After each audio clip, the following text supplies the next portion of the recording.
ظالم کو مہلت دیتا ہے اور انجام کار پھر اس کو پکڑ لیتا ہے۔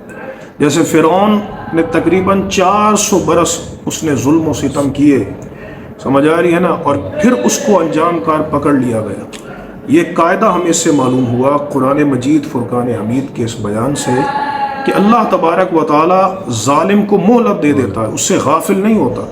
قرآن مجید میں اللہ رب العزت نے ارشاد فرمایا کہ فَلَا تَحْسَبَنَّ اللَّهَ غَافِلًا عَمَّا يَعْمَلُ الظَّالِمُونَ، کہ تو اللہ کو بے خبر گمان نہ کرنا اس سے جو ظالم کرتے ہیں۔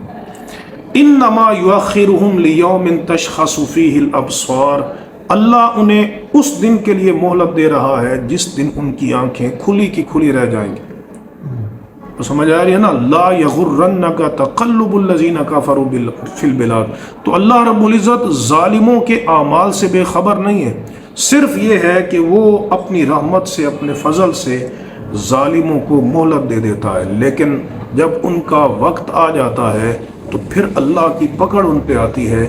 اور قرآن فرماتا ہے کذالک اخذ ربک اذا اخذ القری وہی ظالمہ، کہ تیرے رب کی پکڑ ظالم بستیوں پر اسی طرح ہوتی ہے۔